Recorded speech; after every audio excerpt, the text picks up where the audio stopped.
Right, so this is the Second Continental Congress. This is the Second Continental Congress. This would be considered the wartime 13 colonies government. This is where 13 colonies go, oh, we just shot at them. We just shot at the British Empire of all things. And we might want to have a little bit of organization in how we go about continuing to shoot at them. May 10th, 1775 to March 1st, 1781. So the First Continental Congress, really short. Second Continental Congress, it pretty much lasts all the way until we are done with the war. So Congress reconvened in Philadelphia as the Second Continental Congress on May 10th, 1775. And by then, the American Revolution had pretty much already begun with Lexington and Concord. Because I don't know about you, but if the British Army shot at me and then we spent the next rest of the day just continuing to murder them from the bushes while they ran back to Charleston, they might consider that it's wartime too. So yeah, we're at war. We might want to make that official and actually develop some leadership, and that's what this is about. Although the Congress professed its abiding loyalty to the British Crown, it also took several steps to preserve its right by dint of arms. What that means is on one hand, they're saying, British Empire, we know we shot at you, but we really don't want to. Can we chill out on this? In fact, a lot of the guys who went to this were not in favor of continuing to fight. You got to remember, these guys were British. They grew up British. They still thought of themselves, for the most part, as British. The idea of we are American was a very minimal idea. Like Ben Franklin, and that's about it. A few more. But at the same time, they weren't stupid. They did know that that combat had already started and that they were going to need to retain their right to have weapons and defend themselves, or persecute a more aggressive action if need be. On June 14th, 1775, a month after it reconvened, so the month after the Second Continental Congress started, it created a united colonial fighting force known as the Continental Army. We have now created an army. We're not at war with you, King of England, but we're creating an army.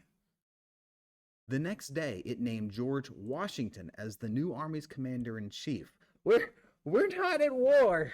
We're not fighting with you, Great Britain, but we have an army and we have a guy to lead it.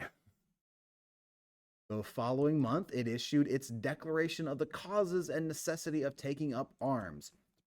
Piece of paper listing out the reasons why they need to have weapons to use against British Empire. And it was penned by John Dickinson of Pennsylvania, who was a veteran of the First Continental Congress, whose letters from a farmer in Pennsylvania had helped arouse opposition to earlier imperial measures, and by a newcomer from Virginia, Thomas Jefferson. Well, up until now, Thomas Jefferson was a very unknown name. People didn't really know who he was. It was very quiet, very shy. In an effort to avoid a full-scale war, Congress coupled this declaration with the Olive Branch Petition. And this is a very famous document. It was a personal appeal to Britain's King George III, asking him to help the colonists resolve their differences with Britain. Up until this point, the colonists' complaints were mostly against Parliament, against the actual redcoat soldiers themselves, the governors, the people who were here. And this olive branch petition they sent out was like saying, hey, look, we're still British and we still pledge allegiance to the British king. The British king. We'll write him a letter and say, please sort this out. We don't want to fight. We don't like Parliament. We don't like these taxes. We don't like the redcoat soldiers that have been doing this stuff. But King of England, if you can put a stop to this, we'll listen. Problem is, the king dismissed the petition out of hand. Straight up never read it. Just didn't even read it. Just, no, they're fighting against my soldiers, not going to read it. And that served as a catalyst for a lot of the last remaining people in the Continental Congress who were like, no, we're not going to fight against them. When the king refused to even read that olive branch petition, that was a blow to their ego. That was a blow to their "we're still British" attitude.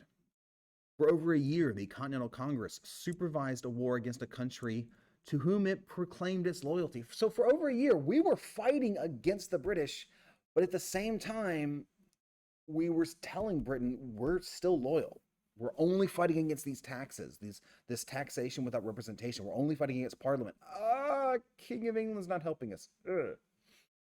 But on July 4th, 1776, right after the news of the Olive Branch Petition got back that the King of England had not even read it, Congress voted to approve the Declaration of Independence.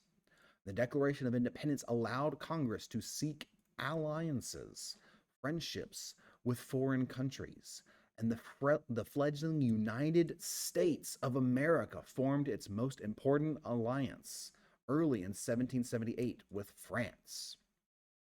Without the support of France, America might well have lost the American Revolutionary War. If the Franco-American alliance was one of Congress's greatest successes, funding and supplying the war were its worst failures.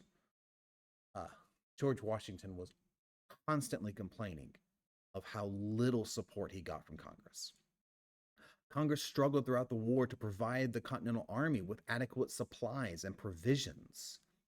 Exacerbating this problem, what made this problem worse? Congress had no mechanism to collect taxes to pay for the war. They knew they needed to have taxes, they knew they needed money, but in the Declaration of Independence and in the first version of our government under the Articles of Confederation, that would be our first constitution, there was no way for the federal government to get money.